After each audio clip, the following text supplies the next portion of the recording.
equivalente al test de vectores del atlas, pero en las vectores inferiores. Recuerden que nosotros nos quedamos en el atlas. ¿Bien? Chévere. Ahora, ya tiene la evaluación del occipucio, del atlas, con los vectores, y ahora de las vértebras inferiores. Arcocinemática. Todo esto es evaluación arcocinemática de las vértebras, en este caso, pues, inferiores. ¿Okay? En el caso de evaluar la arcocinemática, es sencillo. Simplemente, pues, vamos a realizar movimientos de flexión con inclinación y rotación homolateral. ¿Okay? Y voy a colocar el pulpejo de los dedos o el meta, más cómodo con el pulpejo de los dedos, en cada uno de los procesos espinosos para evaluar el movimiento y ver si está limitado a un lado o a otro. ¿Okay? Entonces, flexiono, inclino un lado, rota el mismo lado que inclino. ¿Okay? Para las vértebras inferiores. Para las vértebras superiores, la inclinación y las rotaciones van a ser opuestas. Si yo quiero evaluar los occipucio de atlas, inclino a un lado y roto al otro. ¿Bien?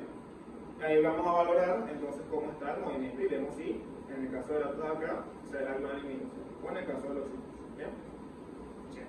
Sí. Son complementarios. Ahora, en el caso de en el material van a ver que lo hacen, se puede hacer también con flexión, ¿sí? O con extensión. La diferencia es que si yo quiero implementar flexión o extensión para cervicales altas, tienen que inclinar y rotar el lado opuesto. Y para cervicales bajas, inclino y roto el mismo lado. Entonces, si yo estoy evaluando cervicales bajas, flexiono, inclino a la derecha, por ejemplo, y roto a la derecha.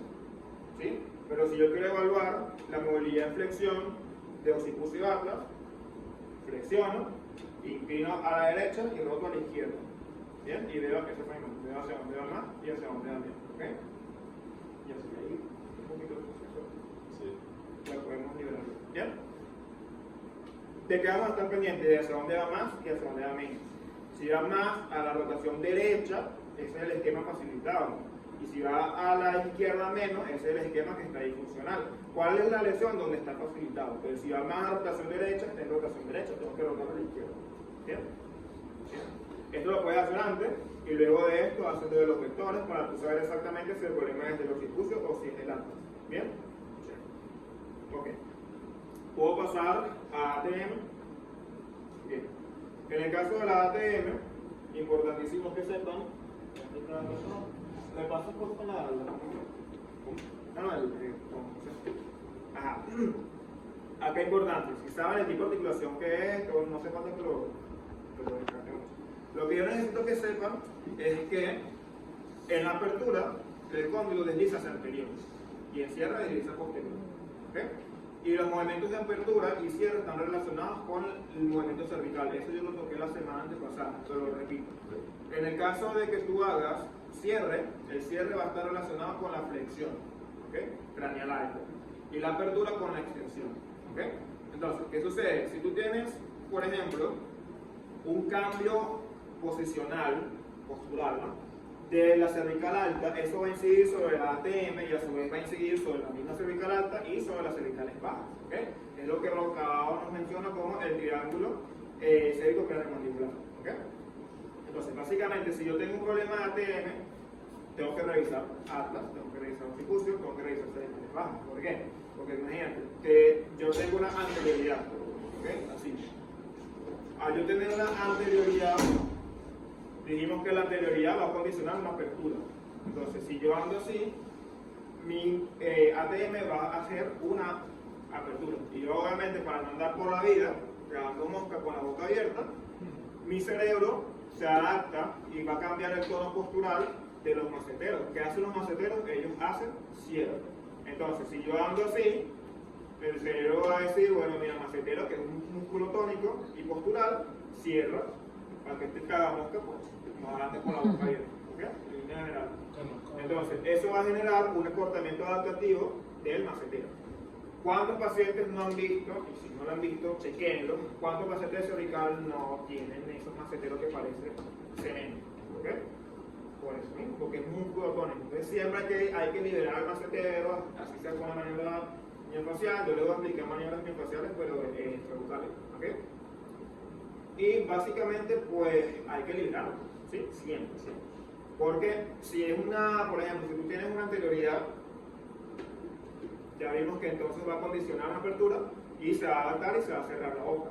Pero si tú tienes, por ejemplo, una postura, un occipucio o los dos occipucios posterior, esto va a condicionar más aún el cierre y va a generar una hiperactividad del macetero. Entonces, el macetero en las patologías cervicales altas va a condicionarse en lesión como tal, producto de la sobrecarga, ya sea en expresión o en extensión. Entonces, en general, si tú tienes un paciente con una lesión craneal, ¿sí?, cervical alta, tienes que revisar el macetero, tienes que revisar el ATM. Ahora, hacemos un repaso de lo primerito que yo dije.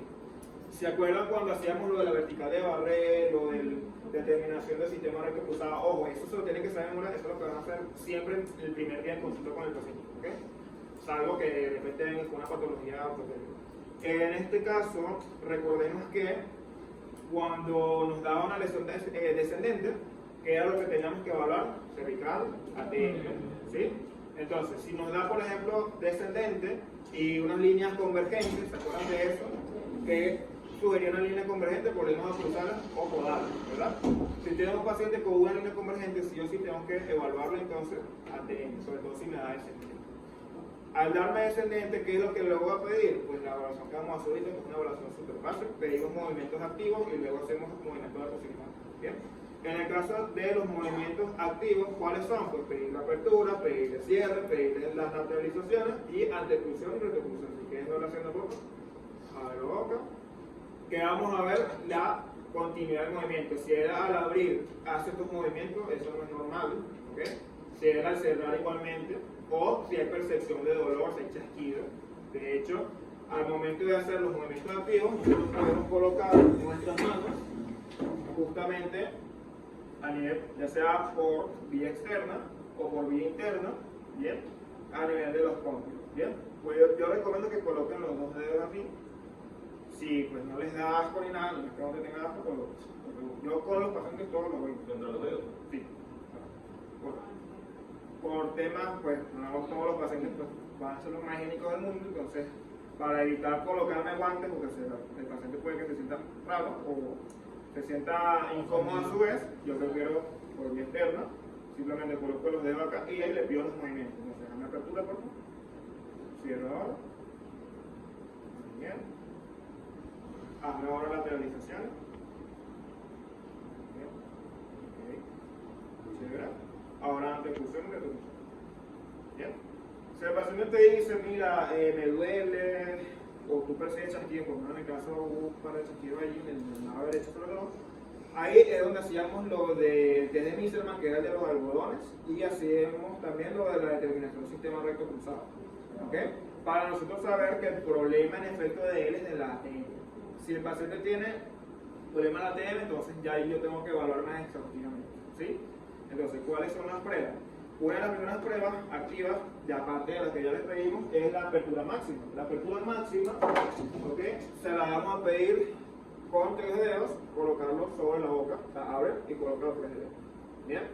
¿Qué es lo que vamos a ver? Si el paciente pues, es capaz de hacerlo, si le cuesta, si no puede hacer, si le duele al hacerlo, preguntamos qué siente. ¿Qué siente cuando se hace? Tensión. Ok. De ahí, uno no es que es brusco, pero con eso es la progresión. Al tú pedir el activo libre, tú percibes un chasquido en el lado derecho, se fija. Cuando él abre, precisamente siente molestia en el lado derecho. ¿Ok? Entonces, muy importante. Analizábamos ahorita lo que siguen. Cuando él hace apertura, debería de deslizar los cóncavos, ¿cierto?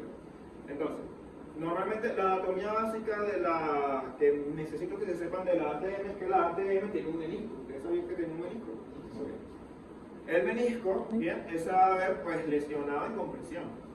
Entonces, todos los movimientos que generen compresión, si generan dolor, voy a pensar más en el menisco. Pero todos los movimientos que vayan hacia anterioridad, voy a pensar más en cápsula. Entonces, en el caso de él, pienso más en cápsula porque me está tensando la cápsula, pero la derecha no está soportando muy bien. ¿Ok? Entonces, en ese caso, independientemente de la cual es la causa, el tratamiento es bastante similar. La diferencia es que cuando el tratamiento es por compresión, es netamente tracción, y cuando es por problemas capsulares, es tracción y deslizamiento. Esa es la diferencia. Pero el resto es lo mismo. ¿Bien? Entonces, en el caso de él, ya yo estoy pensando que hay posiblemente un problema capsular. eso me lleva a dictaminar cuál es el patrón capsular de la ATM. La ATM pues tiene su patrón capsular. El patrón capsular es una limitación progresiva a la apertura. ¿A qué me refiero yo con limitación progresiva? El paciente llega, mira, yo me estaba comiendo una hamburguesa y sentí que se me salió la mandíbula, me sonó algo ahí, me quedó doliendo. Y bueno, mira, al principio pues yo puedo abrir la boca normal, no sé qué, de hecho me comí una hamburguesa, pero bueno, ahora como desde hace 4 o 5 días me duele muchísimo cuando hablo, de hecho no lo puedo ni hacer. Eso es una clínica típica de una limitación progresiva de la apertura. ¿Okay? A los días es que empiezas a ver como tal el patrón capsular instaurado. ¿Bien? En el caso de ATM. Entonces, si es un patrón capsular, está afectada la cápsula, entonces ahí habría que realizar por supuesto el tratamiento.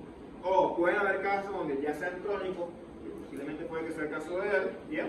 Donde llevamos a simplemente pues también hacerlo, su tratamiento no es como una artrosis, pero acá el tema de ATM y artrosis no es algo plausible, ¿okay? Desde el punto de vista de que más allá de una artrosis, simplemente pues hay un patrón capsular ya más instaurado, pero desde hace tiempo, pero no hay degeneración como tal, ¿sí me explico? Entonces, en ese sentido, pues vamos a tratarlo como un patrón capsular, pero ya más crónico, ¿sí? El tratamiento es el mismo, la diferencia es que en el caso que está agudo, pues tengo que tener un poquito más de cuidado, porque probablemente está inflamado, de hecho el ENFIL a los movimientos pasivos pues puede que sean más de espasmo, porque está en artritis traumática. ¿Bien? Chévere, entonces, repaso, coloco las manos por fuera o por dentro del pabellón auricular, como ustedes quieran, les pido apertura, cierre, lateralizaciones, antepulsión y retrocursión, ¿sí? Luego de ahí les pido la apertura máxima, bien, confirmo ahí lo que puedo observar ahí, y luego lo pongo boca arriba y hago los despacito como tal, ¿bien? Entonces, coloco boca arriba, por favor. Cuando se colocan las manos aquí, solo se siente si suena algo. Vas a percibir chasquidos, vas a percibir las dos cosas, vas a percibir chasquidos y vas a percibir el deslizamiento. El deslizamiento tiene que ser cinético. Si tú sientes por lo menos que uno desliza más que otro o sientas que de repente el otro como que no va, todo eso lo puedes percibir y ahí tú vas a sospechar pues, de que hay una no un desajuste, pero sí un desequilibrio de esa armonización del deslizamiento de los descontos. Porque acuérdate una bicondía.